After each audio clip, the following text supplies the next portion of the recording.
Guys, on my autism parenting journey, I've learned so much already, not only about my son's needs, but also I realized that he is teaching me so much about myself every single day. And the deeper I dig into understanding a spiritual aspect of autism, because by now I'm convinced that autism is not something that is just randomly happened.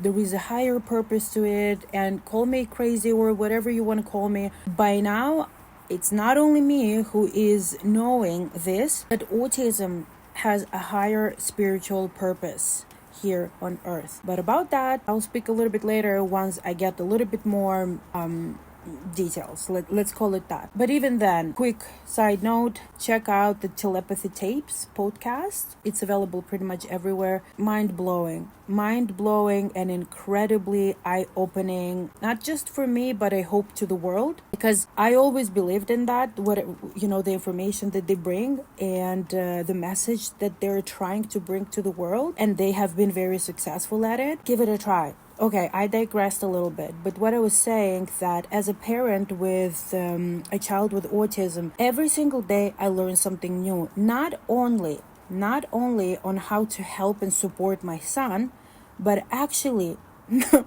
it's such a beautiful realization, and it's not only connected to autism, it's connected to parenting, I believe, in general, because our kids, they teach us so much.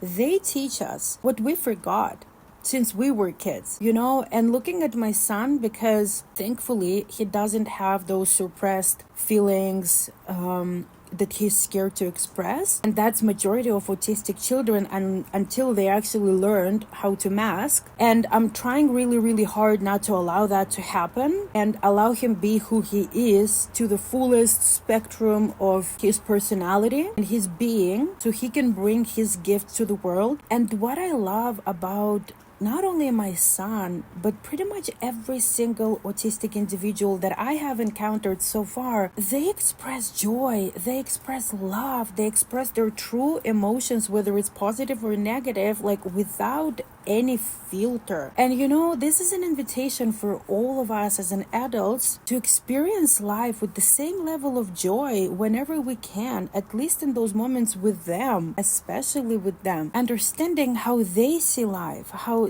they experience life. And it can be you tuning in, or at least trying to tune in challenging moments as well, not only in the moments of joy, because it's easier, right?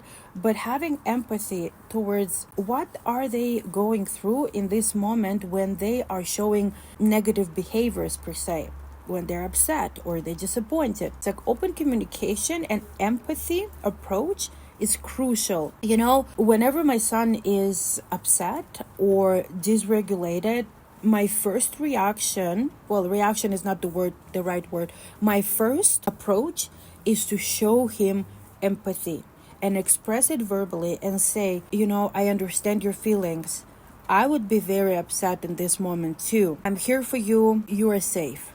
I want to make sure that he knows that he's safe to express his emotions and feelings without the need to look for how I react to his emotional dysregulation. And I let him know that it's okay to feel whatever he's feeling. I tell him that it's okay. And you know what, guys, like when you approach the way I put it in quotes, because we shouldn't label them as negative behaviors. They're just expressing whatever is going on in their inner world in a form of crying, screaming, stomping, sometimes hitting too. But this is their cry for help, to be heard, to be seen, to be understood, because they yet don't have the vocabulary, or not at all, to express how they truly feel. So you are there to support them and to help them understand their own feelings and make sure that they feel safe and they feel seen. Because very often what I've noticed, with my son, and I'm pretty sure that all kids do that, they say something or they behave, and then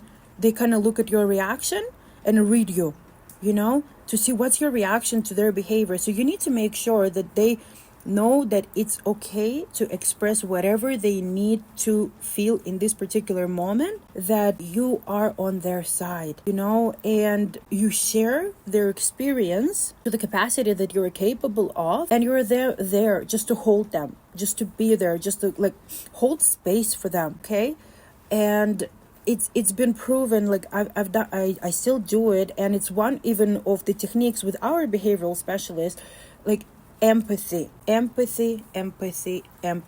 It works, and usually when you approach your children with empathy, with love, with holding space for them to express, and you're trying to support them and help them understand their own feelings, I'm telling you, the behavioral length, the time that they will be in this particular moment of the behavior is gonna be short. It's not gonna be for very long if they feel like they can be whoever they need to be in this particular moment, and they will feel loved unconditionally and supported. I'm telling you, they will calm down way faster, guys. I hope that helps. I will do more videos on autism and whatever strategies that we're using intuitively or with the help of our behavioral specialist, OT, SLP.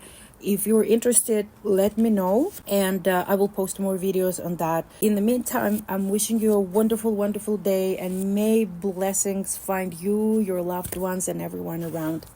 Bye.